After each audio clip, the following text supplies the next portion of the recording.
फरमाते हैं कि मैं ना मजदूर लेने गया, बगदाद के चौक में मजदूर बैठे होते थे, तो मेरी उन मजदूरों में से ना एक नौजवान बच्चे पे नजर पड़ी। बड़ा कमजोर सा वजूद था, लेकिन चेहरे पर इबादत का निशान था। माथा बताता था कि नमाज का बड़ा ख्याल रखता है। मैं उसके करीब गया। चेहरे भी बड़ा कुछ बताते हैं ना, चेहरों में भी बड़ी रानाई होती है। फरमाते मैं करीब गया, मैंने उसको कहा बेटे मजदूरी करोगे? तो कहने लगा मजदूरों में बैठा हूँ तो ज़रूर मजदूरी के लिए ही तो बैठा हूँ। तो मैंने कहा कि चलो फिर। कहने लगा नहीं मेरी कुछ शर्तें। मैंने कहा बताओ? कहने लगा पहली शर्त यह है कि लोग 4 दिनार दिहाड़ी लेते हैं, मैं 3 दिनार लूंगा। मैंने कहा यार तो बड़ी बेहतरीन है, बाकी भी इस तरह की रख ले। उसने कहा हुजूर दूसरी शर्त यह है कि मैं आपकी मुकम्मल बात मानूंगा, लेकिन जब अजान हो जाएगी फिर आपकी नहीं सुनूंगा। तीसरी बात उसने ये की कि हुजूर मैं आपके घर में काम करूंगा पर आपके किसी सवाल का जवाब नहीं दूंगा। कहते मैंने कहा यार तू बड़ा अजीब है, शर्तें तो मालिकों की होती हैं। कहने लगा जी बहरहाल मैं शर्तें लगा के जाता हूँ। फरमाते मैं उसे घर ले आया, काम मैंने उसको बताया, तो जो काम मजदूर सारे दिन में करता है ना उसने 2 घंटे में कर दिया। हमारे मजदूर सिगरेट पीने में भी तो आधा घंटा लगाते हैं ना, वो चाय पीने जाए तो पौना घंटा वहां। उनको भी तो ध्यानदारी करनी चाहिए कि नहीं करनी चाहिए? मुआहदा किया है ना जी, तो पूरा उतरना चाहिए ना। कहते 2 घंटे में। अब काम जब बंदा शुरू कराता है तो काम और निकल आता है। कहते काम मैंने उसको और बता दिया, वो करने लगा। उसने मिट्टी निकाल के रखी थी बाहर रस्ते में, तो अजान हो गई जोर की। उसने वहीं कुदाल छोड़ी कही और चलने लगा। तो मेरा बेटा कहने लगा इसको जरा बराबर कर दो। कहने लगे चुप कर जा, तेरे बाप से बात हुई थी, जब अजान होती है तो मैं किसी और की नहीं सुनता, सिर्फ अल्लाह रसूल की सुनता हूँ। कहते मस्जिद चला गया, नमाज पढ़ के आया तो दोपहर का वक्त था। मेरी बीबी कहने लगी इसको को खाना खा ले। कहते हमने कहा खाना खा लो। तो कहने लगा मैंने रोजा रखा हुआ, रमजान भी नहीं था, नफली रोजा रखा हुआ।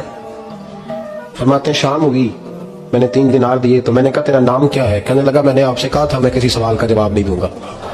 तो वो चला गया। अगले दिन मैं फिर लेने गया उसे, काम कुछ और निकल आए। तो लोगों ने बताया वो सिर्फ हफ्ते वाले दिन आता है। मैंने कहा क्यों? कहने लगे जी वो कहता है मेरा हफ्ते का खर्चा 3 दिनार है, जब 3 दिनार कमा लेता हूं तो बाकी सारा टाइम अल्लाह रसूल की जिक्र में गुजार दिया करता हूं। फरमाते हैं जी अगले हफ्ते में फिर लेने गया। मैंने पूरा हफ्ता इंतजार किया कि काम उसी से कराना है। मैं जब गया तो मैंने कहा चलो। कहने लगा मेरी शर्तें याद है ना? और मैंने कहा याद है भाई, साथ चल। फरमाते हैं काम कराया, 2-3 हफ्ते वो आता रहा। 1 हफ्ते में गया तो लोगों ने कहा हुजूर आज नहीं आया। क्यों? कहने लगे बीमार हो गए। कहाँ घर है? कहने लगे बगदाद के कब्रिस्तान के पीछे जो कच्ची आबादी है उसमें रहता है। फरमाते मैं गया, दरवाजे पे दस्तक दी तो कहने लगा हुजूर आप हैं? दरवाजा खोले आ जाइए।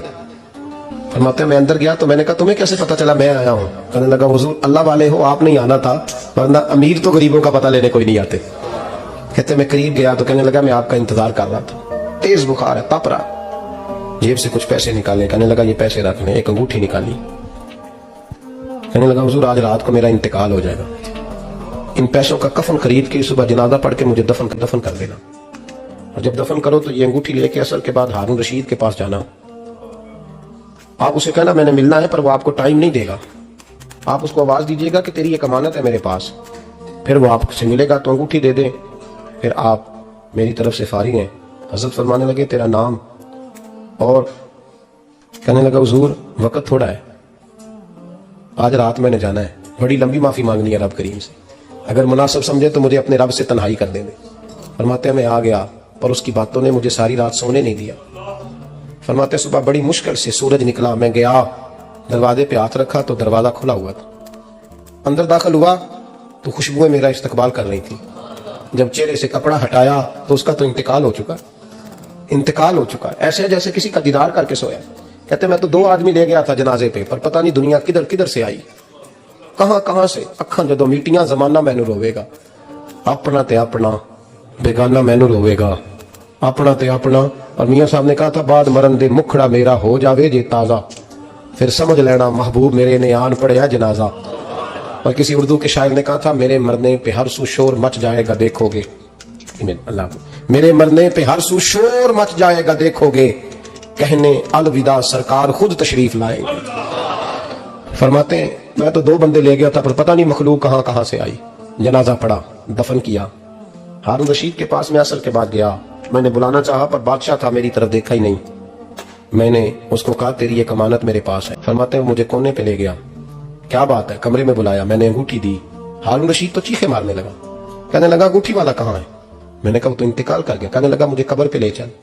कहते मैं कब्र पे लाया तो वो लेट गया, तड़प के रोने लगा। मैंने कहा मेरा कलेजा फट जाएगा, ना उसने कुछ बताया ना तूने बताया, ये कौन था? تو ہارون رشید کہنے لگا یہ میرا بیٹا تھا. میں نے کہا تیرا بیٹا اور مزدور؟ کہنے لگا حضور یہ حضرت داؤد تائی کے پاس بیٹھا کرتا تھا, ان کا مرید تھا, مجھے روز کہتا تھا ابا تو نے بڑی دنیا اکٹھی کر لی ہے, مرتے وقت تجھ سے ٹانگیں سمیٹی نہیں جائیں گی, اتنا حساب نہیں تو دے سکے گا. میں اس کو سمجھا دیتا, اس کی اماں سمجھا دیتی. یہ روز ہمیں کہتا چھوڑ دو آ جاؤ اللہ رسول کی بارگاہ میں جھک جائیں. ہم سمجھ. ایک دن یہ چلا گیا, کہنے لگا پھر تمہارا راستہ اور ہے اور میرا راستہ اور ہے. یہ سونے کی انگوٹھی غلطی سے اس کے پاس رہ گئی, غلطی سے ہیرے کی انگوٹھی چلی گئی. کہنے لگا دیکھو میرے بیٹے نے آج وہ بھی واپس کر دی ہے. پھر تڑپ کے کہنے لگا ہارون رشید تھا تو یہ میرا بیٹا پر میرا مرشد نکلا, میرا پیر نکلا. بھائی زندگی تو بڑی تھوڑی ہے نا. بابا صاحب نے کہا تھا اٹھ فریدا ستیا, داڑھی آ گیا پور, اگا نیڑے آ گئی, پچھا رہ گیا دور. اٹھ فریدا ستیا خلقت ویکھن جا, متے کوئی مل جائی بخشیا تے تو ہی بخشیا جا. اٹھ فریدا ستیا چاڑو دے مسیت, تو ستے رب جاگدا تیری ڈاڈے نال پرید. میرا رب ہمیں بھی اپنی بارگاہ میں قبول فرمائے. آخر دعوانا ان الحمدللہ.